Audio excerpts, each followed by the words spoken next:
بسم الله الرحمن الرحيم.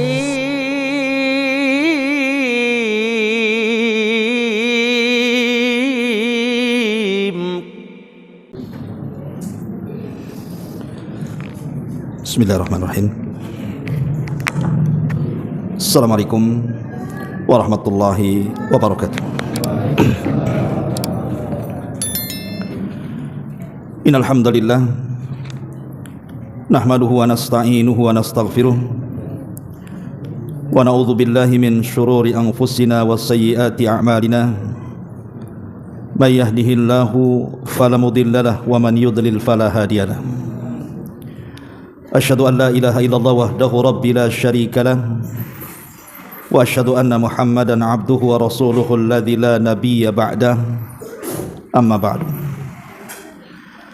Allahumma ij'al hadha ijtima'ana ijtima'an marhuma waj'al tafarruqana min ba'dihi tafarruqan ma'suma wa la taj'al fina wa la min bainina syaqiyan wa la mahruma.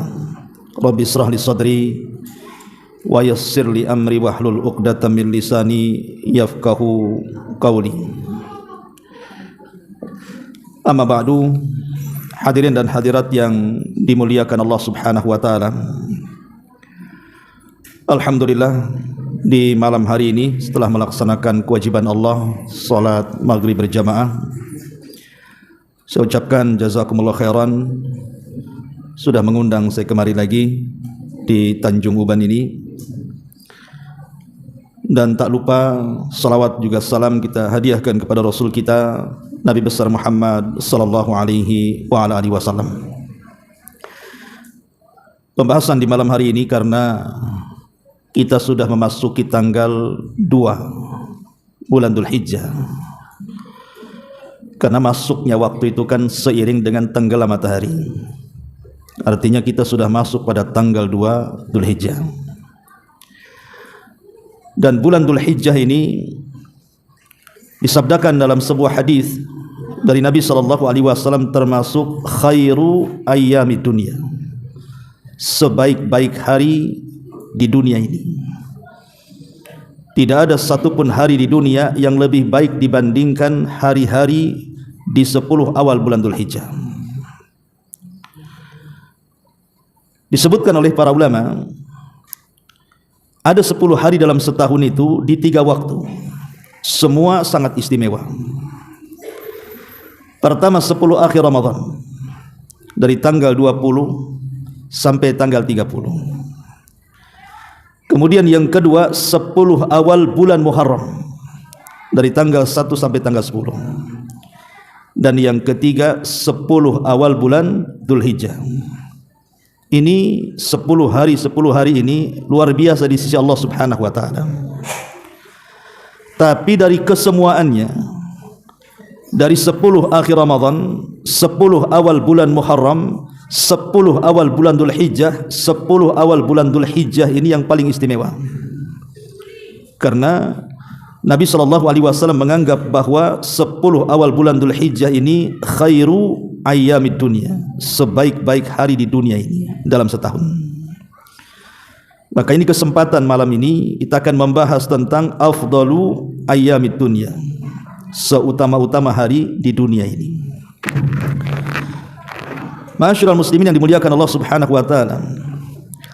Sebagaimana biasa kita urut dari sisi sejarah, kemudian masuk kepada keutamaan-keutamaannya, kemudian masuk kepada amal-amal apa saja yang harus kita lakukan selama bulan Dzulhijjah ini.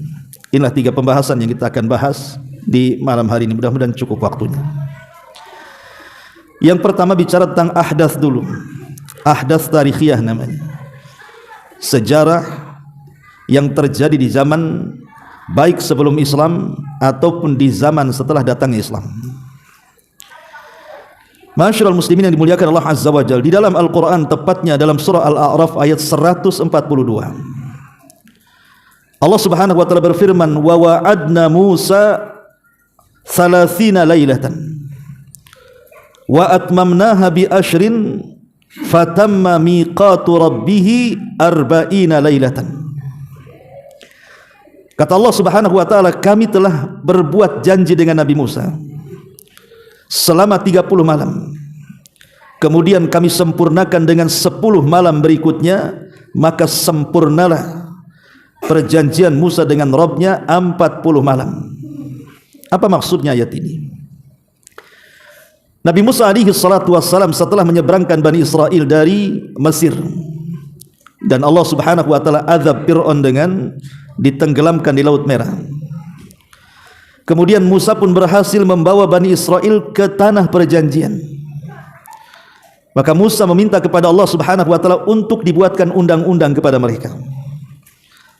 Maka kemudian Allah pun mengabulkan keinginannya dengan cara mengundang Nabi Musa ke Bukit Saina, atau bahasa Quran disebut Tur namanya, dan itu sering dijadikan sumpah dalam Quran. Lah ketika sampai di Bukit Tur saja, karena dia akan berdialog dengan Allah Subhanahu wa taala, maka dia pun kemudian berpuasa selama 30 malam. Di malam ke-30 itulah Nabi Musa hendak membatalkan puasanya, tapi Allah Subhanahu wa taala kemudian melarang dan disuruh menyempurnakan 10 hari berikutnya, sehingga puasa Nabi Musa 40 malam. Baru Allah turunkan Taurat kepada Musa. Sebagian ahli tafsir, wallahu alam riwayatnya sahih atau tidak, masalahnya riwayat ini hampir kebanyakan semua ahli tafsir mencantumkannya, baik Ibnu Katsir, At-Tabari, dan banyak tafsir-tafsir yang lainnya, bahwa yang dimaksud 30 hari pertama Nabi Musa berpuasa itu maksudnya di bulan Dzulqa'dah, dan tambahan 10 hari berikutnya maksudnya di permulaan bulan Dzulhijjah, dari tanggal 1 sampai tanggal 10 sebagai penggenap yang 30 hari itu. Artinya bahwa 10 awal bulan Dzulhijjah ini sangat istimewa bagi Bani Israel khususnya, dan bagi Nabi Musa alaihi salatu wassalam, karena setelah 10 tambahan dari 30 hari berpuasa, Nabi Musa pun akhirnya berjumpa dengan Allah dan berdialog dengan Allah Azza wa Jalla. Dan itulah keunggulan Nabi Musa menjadi kalimur rahman, nabi yang banyak berdialog dengan Allah Subhanahu wa taala. Ini yang pertama. Kemudian yang kedua, kisah yang masyhur dalam Quran tentang penyembelihan Ibrahim kepada Ismail, di mana Allah Subhanahu wa taala menyebutkan dalam surah As-Saffat lengkap ceritanya sampai kepada ayat wa fadainahu bidzibhin azim wa tarakna alaihi fil akhirin, dan kami ganti Ismail dengan kambing yang sangat besar, dan itu semua akan menjadi cerita bagi orang-orang yang setelahnya. Ma'asyiral muslimin wal muslimat rahimani wa rahimakumullah, ini dua kisah yang masyhur terjadi di bulan Dzulhijjah dan di awal-awal bulan Dzulhijjah. Kita beralih kepada zaman Nabi sallallahu alaihi wasallam. Kita singkat-singkat saja karena waktu juga mepet dan pembahasan banyak. Pertama, di zaman Nabi sallallahu alaihi wasallam, kita tahu bahwa setelah perjanjian Hudaybiyah yang mengikat dengan orang-orang musyrik Arab, walaupun secara zahir merugikan kaum muslimin, tetapi Allah Subhanahu wa taala berkehendak lain dengan perjanjian itu. Lah salah satunya Nabi sallallahu alaihi wasallam dengan leluasa akhirnya mampu menyurati raja-raja dunia agar mereka masuk Islam. Salah satu raja yang disurati adalah Raja Romawi, Herakli, kemudian Raja Persia, Kisra, kemudian Raja Mesir, Muqawqus, termasuk juga Raja Ethiopia, An-Najasyi. Lah pengiriman delegasi-delegasi untuk mengirim surat kepada raja-raja supaya mereka masuk Islam itu terjadi di bulan Dzulhijjah. Dan kita tahu pengaruh surat itu luar biasa, karena pengaruh surat itu kan menandakan bahwa Islam mulai tersebar ke seantero dunia. Bayangkan akibat surat itu Najasyi masuk Islam. Raja Najasyi kan masuk Islam dengan surat itu. Kemudian juga Herakli juga akhirnya mengakui bahwa Nabi SAW itu seorang nabi, walaupun dia tidak mau masuk Islam karena takut runtuh kerajaannya. Tapi pengakuan kepada Nabi SAW dia seorang nabi didengar Abi Sufyan yang ketika itu masih musyrik. Kemudian juga Muqawqus, ketika dia menerima surat, dia menghargai surat itu. Kemudian dia tidak masuk Islam, tapi sangat memuliakan surat itu, bahkan menghadiahi dua wanita. Pertama Maria Kibtiyah yang kemudian digauli Nabi, lahirlah Ibrahim. Yang kedua Sirin yang kemudian diberikan Rasul kepada juru syairnya Hasan ibn Thabit radhiyallahu anhu. Lah peristiwa pengiriman surat-surat itu terjadi di bulan Dzulhijjah. Kemudian juga peristiwa lain adalah menikahnya Ali radhiyallahu an dengan Fatimah. Menikahnya Ali radhiyallahu an dengan Fatimah itu pun terjadi di bulan Dzulhijjah. Kemudian lahirnya Ibrahim, putra yang terakhir dari Nabi SAW. Nabi itu punya 3 putra, 2 dari Khadijah, 1 dari Maria Qibtiyah. Dari Khadijah namanya Qasim, putra pertama. Kemudian setelah diangkat jadi Nabi, lahir lagi 1 anak laki-laki namanya Abdullah, tapi dua-duanya mati di waktu bayi. Setelah hijrah Nabi SAW ke Madinah, kemudian menggauli Maria Qibtiyah, lahirlah Ibrahim. Kelahiran Ibrahim ini putra terakhir Rasul itu terjadi di bulan Dzulhijjah, tapi sayang di usia 1 tahun 8 bulan dia pun meninggal. Kemudian juga wafatnya Muawiyah bin Abi Sufyan. Dan Muawiyah bin Abi Sufyan ma'ruf, dia penulis wahyu Nabi. Dan dia raja pertama dalam Islam setelah hilangnya kekuasaan Khulafaur Rasyidin. Khulafaur Rasyidin kan 30 tahun. Dimulai dari Abu Bakar, kemudian Umar, kemudian Utsman, kemudian Ali, kemudian Hasan ibnu Ali selama 6 bulan. Kemudian setelah kekuasaan Hasan diserahkan kepada Muawiyah, sampai di sinilah Khulafaur Rasyidin. Baru berpindah kepada sistem kerajaan. Lah raja pertama itu Muawiyah ibn Abi Sufyan. Inilah pengasas daulah Umayyah yang pertama. Lah meninggalnya Muawiyah juga terjadi di bulan Dzulhijjah. Kemudian juga mati syahidnya khalifah yang kedua. Siapa khalifah kedua? Umar bin Khattab radhiyallahu anhu, sebagaimana disebutkan dalam kitab Al-Mu'jamul Kabir, bahwa Umar bin Khattab radhiyallahu an itu meninggal di tanggal ataupun di bulan Dzulhijjah karena ditusuk oleh seorang majusi namanya Abu Lu'lu' al-Majusi saat mengimami salat subuh. Lah meninggalnya itu di bulan Dzulhijjah. Termasuk juga mati syahidnya Khalifah Utsman bin Affan.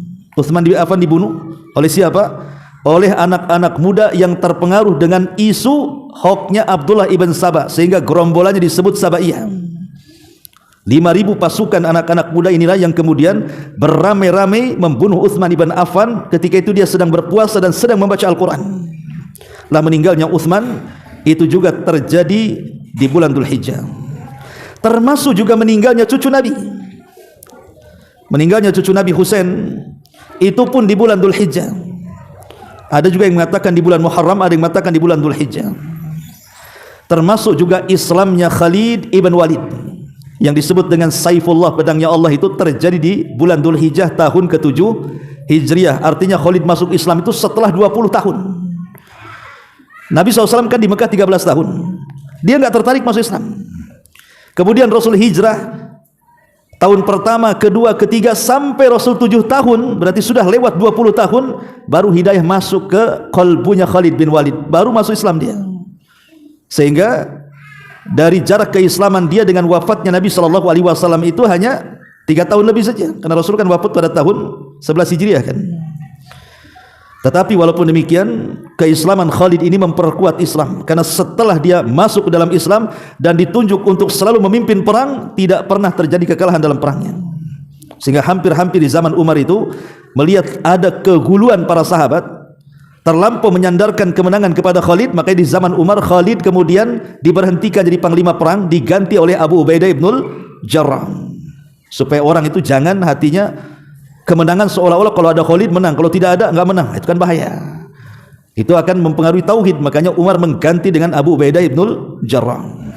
Dan juga sejarah haji juga terjadi di bulan Dzulhijjah. Inilah sejarah-sejarah secara singkat.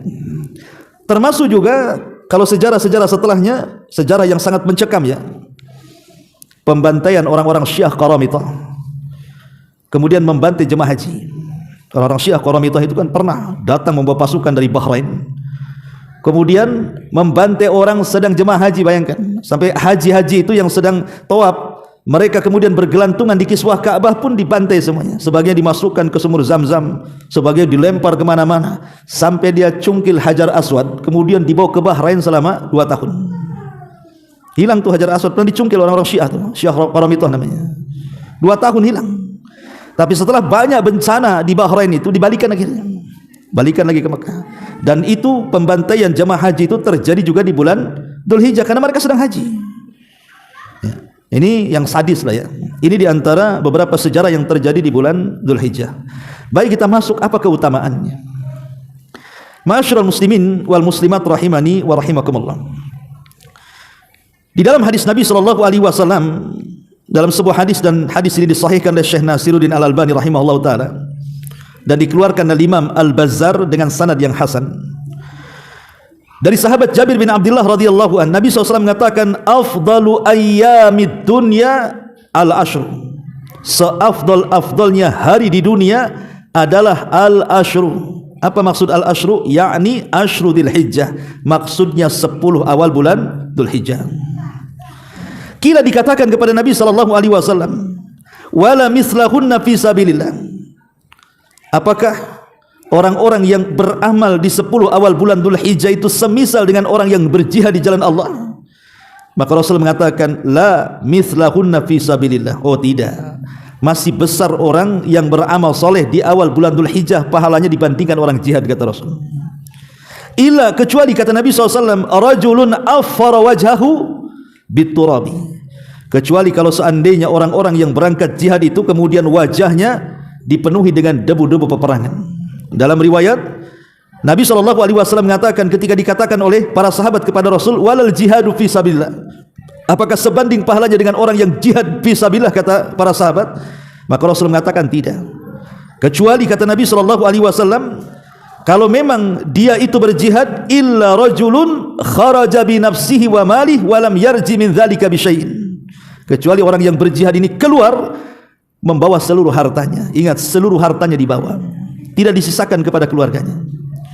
Kemudian dia serahkan jiwanya, kemudian dia bertempur habis-habisan dalam peperangannya, kemudian dia mati syahid dan tidak pernah kembali baik jiwa ataupun hartanya, baru sebanding, kata Rasul. Subhanallah, ya. Begitulah keutamaan 10 awal bulan Dzulhijjah. Semua amalan yang dilakukan di bulan Dzulhijjah itu pahalanya lebih besar dibandingkan jihad. Salah satunya antum sini. Antum ini thalabul ilmi nih malam ini, duduk di majelis ilmu. Maka dengan datangnya antum di sini ini, walaupun hanya duduk kemudian mendengarkan kajian, maka pahalanya lebih besar dibandingkan orang yang sedang berperang. Anggaplah hari ini kawan-kawan yang ada di Palestina berperang melawan siapa? Zionis Yahudi. Mengangkat senjata, antum di sini mengangkat pena, yang bawa pena, yang tak bawa pena ya tak angkat-angkat lah, dengerin aja. Kan itu. Tetapi pahala kita jauh lebih besar, kata Rasul. Yang duduk di majelis taklim itu lebih besar, kecuali kalau jihadnya sama-sama di bulan Dzulhijjah, kan itu. Tentu dia mendapatkan keutamaan waktu. Tapi kalau berperang di luar bulan Dzulhijjah, umpamanya mereka sedang berperang di bulan Safar atau di bulan Rabiul Awal atau di bulan Syawal, sementara kita ngaji di sini, itu pahalanya lebih besar kita dibandingkan mereka. Atas lisan Rasul. Bahkan bukan hanya itu, Ibnu Taimiyah rahimahullahu taala lebih daripada itu. Bahkan orang yang beramal di 10 awal bulan Dzulhijjah itu pahalanya lebih besar dibandingkan orang yang beramal di bulan Ramadan. Kurang apa coba keutamaan bulan Ramadan itu? Di sana ada 10 awal, 10 tengah dan 10 akhir Ramadan. Dan puncak daripada Ramadan di 10 akhirnya. Tetapi 10 awal bulan Dzulhijjah mampu menandingi 10 akhir Ramadan. Kenapa? Pertanyaannya.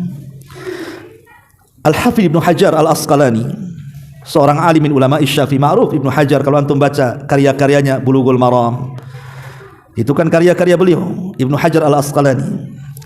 Dia mengatakan, kenapa kemudian 10 awal bulan Dzulhijjah ini demikian mulia? Apa kata beliau? Walladzi yadhhar anna sababa fi imtiyazi 'ashri Dzulhijjati limakan ijtima'i ummahatil ibadati fihi wa hiya as-salat was-siyam was-sadaqatu wal-hajj wa la yata'atta dzalika fi ghairihi. Ini alasannya. Apa kata beliau? Al-Hafidz Ibnu Hajar mengatakan dalam kitabnya Fathul Bari, yang tampak bagiku, kata dia, sebab kenapa 10 awal bulan Dzulhijjah itu sangat istimewa melebihi 10 akhir Ramadan. Karena di 10 awal bulan Dzulhijjah itu terkumpul seluruh pokok-pokok ibadah yang tidak terkumpul di bulan-bulan lainnya. Jadi seluruh pokok-pokok ibadah ada di bulan Dzulhijjah, terutama di 10 awal. Di sana ada salat, kata beliau, di sana ada puasa, di sana ada sedekah, di sana ada haji. Dan ini pokok-pokok ibadah. Atau dengan kata lain, rukun-rukun Islam bisa kita lakukan secara sempurna di bulan Dzulhijjah, tapi di bulan Ramadan kita tidak bisa melakukannya. Di bulan Dzulhijjah antum bisa syahadat, bisa salat, bisa puasa, bisa zakat, bisa haji. Tapi di bulan Ramadan, meskipun di 10 akhir Ramadan, ya mungkin anda bisa syahadat, antum bisa salat, bisa juga puasa, bisa juga zakat, tapi haji tak bisa. Kalau antum haji di 10 akhir Ramadan sendirian antum untang lantung di Mina ke Arafah lempar jumroh, ngapain? Viral nanti, sangka gila diangkut nanti ya. Karena haji itu ada bulan-bulan yang ditentukan. Bulan haji itu diawali Syawal, Dzulqa'dah, Dzulhijjah, itu disebut bulan haji yang disebut dengan Al-Hajju Ashhurun Ma'lumat namanya. Haji itu ada bulan-bulannya, dimulai dari Syawal, Dzulqa'dah, Dzulhijjah, itu disebut bulan-bulan haji namanya. Lah Ramadan bukan bulan haji. Makanya tidak ada Ramadan itu yang haji. Lah disebabkan seseorang bisa menyempurnakan rukun Islam di 10 awal bulan Dzulhijjah, itu pula yang menjadikan 10 awal bulan Dzulhijjah lebih istimewa dibandingkan 10 akhir Ramadan. Tapi Syekhul Islam Ibn Taimiyah rahimahullahu ta'ala memerinci seperti ini. Kalau ditinjau dari malamnya, maka 10 akhir Ramadan jauh lebih utama dibandingkan 10 awal bulan Dzulhijjah. Tapi kalau ditinjau dari siangnya, dari hari-harinya, maka 10 awal bulan Dzulhijjah lebih mulia dibandingkan 10 akhir Ramadan. Itu rincian daripada Imam Ibn Taimiyah rahimahullah ta'ala yang diperkuat oleh muridnya Ibnul Qayyim. Alasannya apa? Ya jelas, karena di 10 akhir Ramadan di malam harinya ada Lailatul Qadar. Dan Lailatul Qadar tidak ada di malam 10 awal bulan Dzulhijjah. Karena itu kekhususan 10 akhir Ramadan. Ya. Sebagaimana di 10 awal bulan Dzulhijjah ada haji yang tidak bisa dilakukan di 10 akhir Ramadan. Ma'asyiral muslimin yang dimuliakan Allah Azza wa Jalla, ketika di malam 10 akhir Ramadan para malaikat turun di malam itu, dan malaikat itu sesuatu yang gaib. Tapi di 10 awal bulan Dzulhijjah maka orang-orang datang ke Baitullah dan itu bisa dilihat mata. Yang satu gaib, yang satu dilihat mata. Yang satu rombongan malaikat, yang satu rombongan haji yang sedang berziarah ke Baitullah. Yang satu turun Lailatul Qadar, yang satu pula Allah turun ke langit bumi kemudian berbangga dengan para malaikatnya. Lihatlah hamba-hambaku tuh yang datang dari mana-mana penuh dengan debu hanya untuk mengunjungiku, kata Nabi.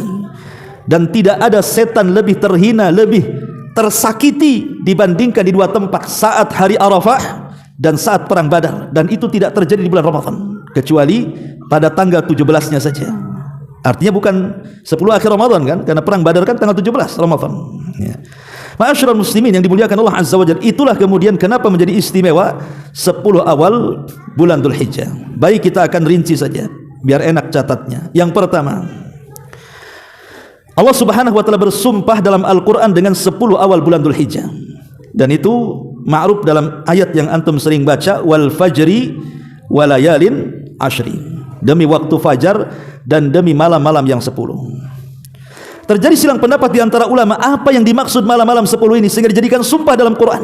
Ada yang mengatakan 10 akhir Ramadan, ada yang mengatakan 10 awal bulan Dzulhijjah, dan kebanyakan ulama tafsir mengatakan bahwa maksudnya layalin ashri adalah ashru Dzulhijjah, 10 awal bulan Dzulhijjah. Ketika 10 awal bulan Dzulhijjah ini dijadikan alat sumpah oleh Allah. Dan Allah tidak pernah sembarang bersumpah dalam Al-Quran, walaupun makhluk Allah banyak kan, tapi tidak semua dijadikan sumpah dalam Quran kan. Tetapi Allah menjadikan sumpah dari makhluknya itu, dari makhluk-makhluk yang sangat istimewa di sisi Allah Subhanahu wa ta'ala. Makanya 10 awal bulan Dzulhijjah itu istimewa dan dijadikan sumpah dalam Al-Quran. Yang kedua, annahal ayyam al-ma'lumat allati syuri'a fiha dzikru, bahwa 10 awal bulan Dzulhijjah adalah hari-hari yang disebutkan dalam Al-Quran dengan istilah ayyam ma'lumat, hari-hari yang maklum, hari-hari yang sudah diketahui, di mana di dalamnya disyariatkan untuk berzikir kepada Allah Azza wa Jalla. Kalau kita bisa melihat 3 riwayat tentang keutamaan bulan Dzulhijjah itu. Pertama, riwayat yang sudah saya baca tadi, riwayat Jabir bin Abdullah radhiyallahu an, di mana riwayat Abdullah bin Abbas radhiyallahu an mengatakan, ma min ayyamin al-amalu salihu fiha ahabbu ila Allah min hadhihi al-ayyamil ashri.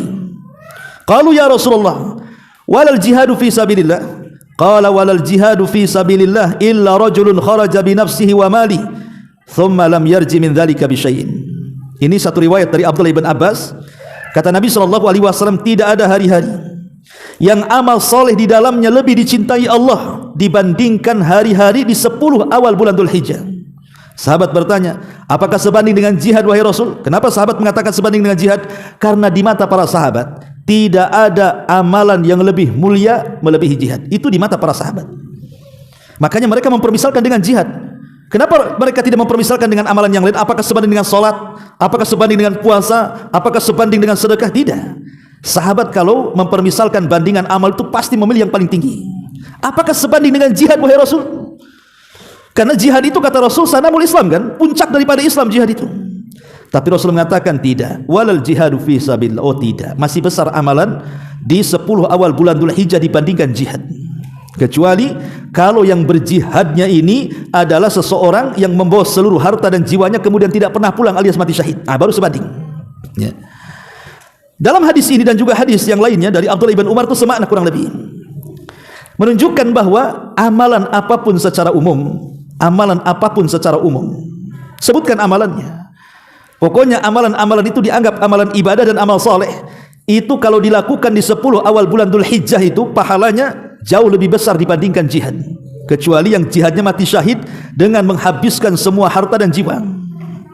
Tapi ada hadis lain yang kemudian lafadznya sama, tapi di ujung hadis berbeda. Kata Nabi SAW, ma min ayyamin a'zam indallah wala ahabba ilaihi minal amali min hadhil ayyamil ashri fa'akthiru fihinna minat tahlili wat takbiri wat tahmid. Kata Rasul, tidak ada hari-hari yang lebih agung kata Nabi di sisi Allah, dan tidak pula amalan lebih dicintai di sisi Allah dibandingkan di 10 awal bulan Dzulhijjah. Oleh karenanya kata Rasul, perbanyak mengucapkan la ilaha illallah, perbanyak mengucapkan Allahu Akbar, dan perbanyak mengucapkan alhamdulillah.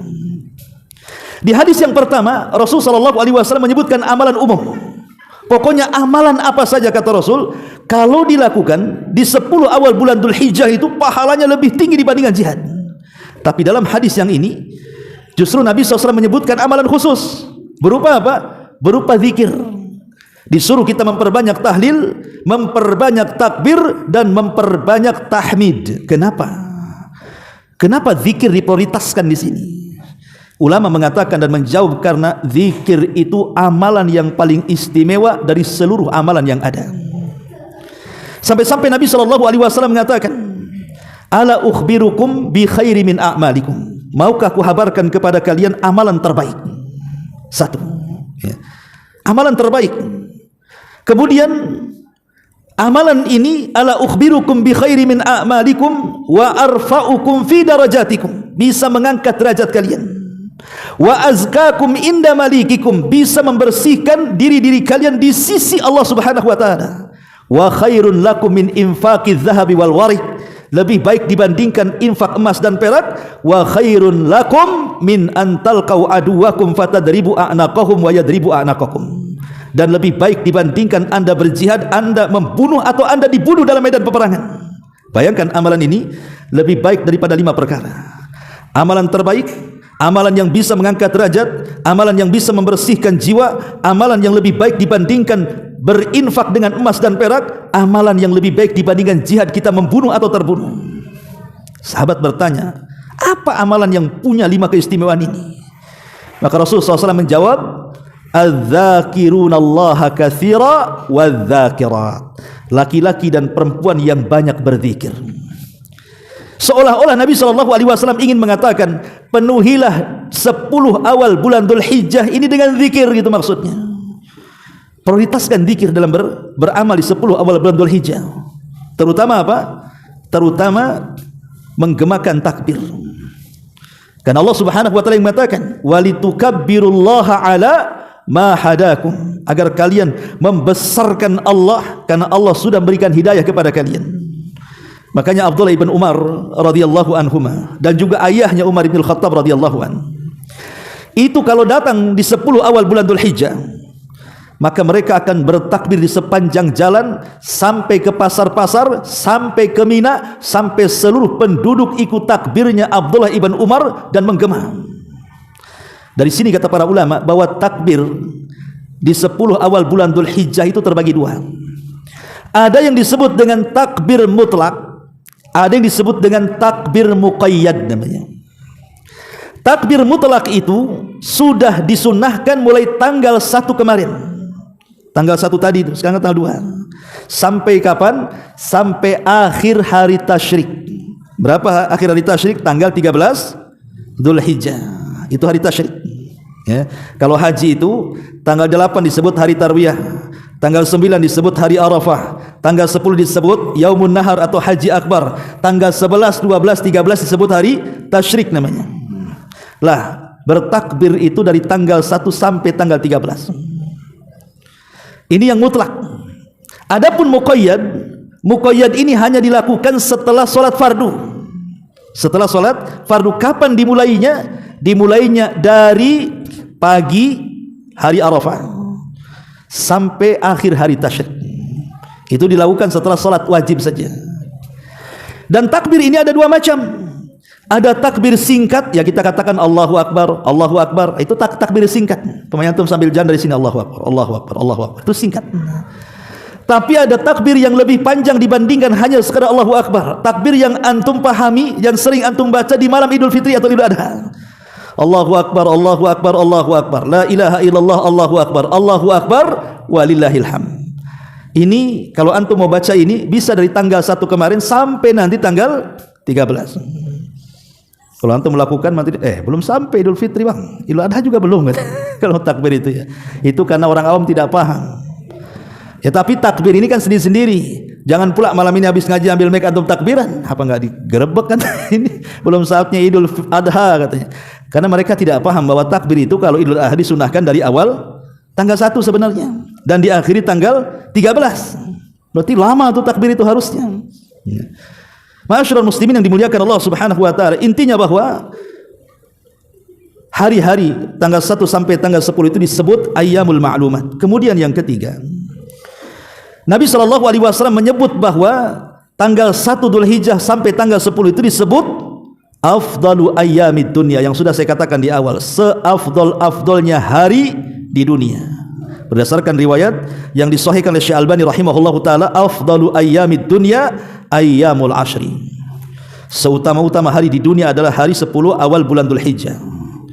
Kemudian yang keempat, karena di sana ada hari Arafah. Hari Arafah. Tanggal berapa hari Arafah? Tanggal 9. Itu hari Arafah. Karena orang-orang yang sedang haji lagi wukuf dia di sana. Dan kita tahu bahwa hari Arafah ini sangat istimewa bagi jemaah haji dan sangat istimewa juga bagi orang yang tidak haji. Bagi yang haji mereka sedang wukuf, bagi yang tidak haji mereka sedang berpuasa, yang disebut dengan puasa Arafah. Ketika Rasul ditanya pahalanya bagaimana wahai Rasul, kata Rasul, yukaffiru sanatal madhiyatal baqiyatah. Bisa menggugurkan dosa setahun yang sudah berlalu dan setahun yang akan datang. Ini bagi kita yang tidak haji. Tapi bagi yang haji itu momen terbaik bagi mereka, karena haji itu ditentukan dengan Arafah. Disitulah Allah turun ke dunia, kemudian mengampuni dosa-dosa orang sebanyak itu, dan Allah berbangga dengan mereka di hadapan para malaikat. Orang-orang yang sedang berada di padang Arafah itu. Kemudian juga yang kelima, anna fiha yaumun nahar. Karena di 10 awal bulan Dzul Hijjah itu ada hari penyembelihan alias kurban.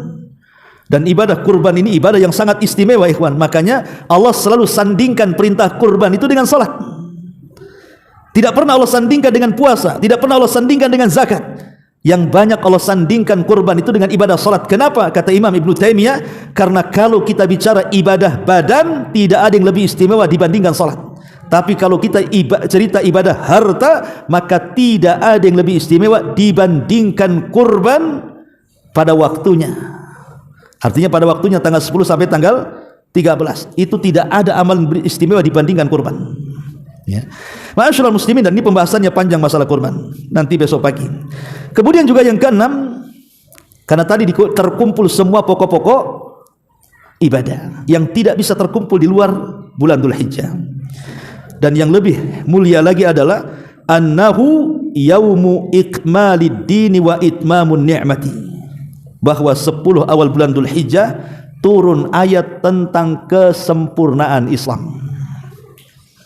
Dalam surah Al-Maidah ayat 3 atau yang ma'ruf antum hafal, al-yauma akmaltu lakum dinakum wa atmamtu alaikum ni'mati wa raditu lakumul Islam madina. Hari ini kusempurnakan agama kalian.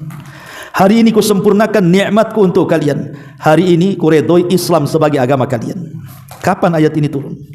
Ayat ini turun di hari Arafah. Saat Nabi SAW di Bukit Arafah di hari Jumat. Ayat ini turun. Lah ketika ayat ini turun, orang-orang Yahudi datang kepada Umar ibn Khattab radhiyallahu anhu dan mengatakan kepada Umar ibn Khattab radhiyallahu anhu, annakum taqra'una ayatan law nazalat fina ma'syaral yahud lattakhadna dzalika ida, katanya. Kalian selalu membaca satu ayat dalam kitab kalian. Ketahuilah, kalau ayat itu turun bagi bangsa kami Yahudi, kami akan menjadikan turunnya ayat itu sebagai hari raya ulang tahun kami, katanya. Ketika itu Umar bertanya, inilah a'lamu haitsu unzilat wa aina unzilat. Oh, aku tahu ayat itu, dan aku tahu ayat itu turun kapan dan di mana ayat itu turun.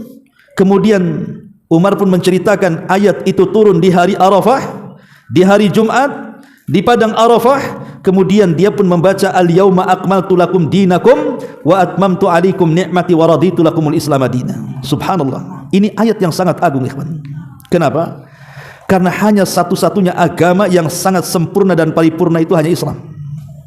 Tidak ada agama yang lebih sempurna dibandingkan Islam, yang aturannya mencakup segala lini kehidupan manusia, dari yang remeh-temeh sampai yang besar sekali. Contoh yang remeh-temeh seperti yang dikatakan kepada Salman Al-Farisi radhiyallahu anhu. Ya Salman, kata orang Yahudi ini, apakah sahibukum, maksudnya sahabat kamu, maksudnya Rasulullah, yu'allimukum kulla syai'in hatta al-khira'ah, mengajarkan sesuatu sampai kepada urusan jamban? Kata Salman dengan bangganya, ajal yu'allimuna nabiyuna kulla syai'in hatta al-khira'ah. Ya tentu, sahabat kami, nabi kami mengajarkan segala sesuatu sampai kepada urusan remeh-temeh, masalah jamban pun diatur. Agama mana yang mengatur soal jamban coba? Masuk WC ada doanya. Masuk WC langkah kakinya dijelaskan. Keluar WC ada doanya, langkah kakinya pun dijelaskan. Coba dalam WC juga dijelaskan, tidak boleh menghadap kiblat, tidak boleh membelakanginya. Agama mana yang mengatur sampai kepada urusan jamban coba? Lah kalau urusan jamban saja diatur, macam mana pula urusan yang lebih besar dibandingkan jamban? Urusan politik, urusan kekuasaan lebih diatur lagi dalam Islam. Karena Islam agama yang sempurna. Karena ada orang yang kemudian hendak memisahkan urusan dunia itu dengan urusan agama. Muncullah pemahaman-pemahaman liberal. Pemahaman liberal yang ingin memisahkan antara agama dan dunia. Tidak bisa. Itu perkara yang mustahil dipisahkan. Karena Islam itu mengatur soal urusan dunia juga, bukan hanya sekedar agama saja. Urusan ekonomi ada aturannya, urusan perang ada aturannya, urusan muamalah ada aturannya. Itulah kesempurnaan Islam. Banggalah kita dengan sempurnanya Islam yang tidak berhajat kepada pengurangan dan tambahan. Sudah azan, kita somat, komat pula. Azan dulu aja. Silahkan azan dulu. Nanti kita lanjutkan sebentar. Setelah azan.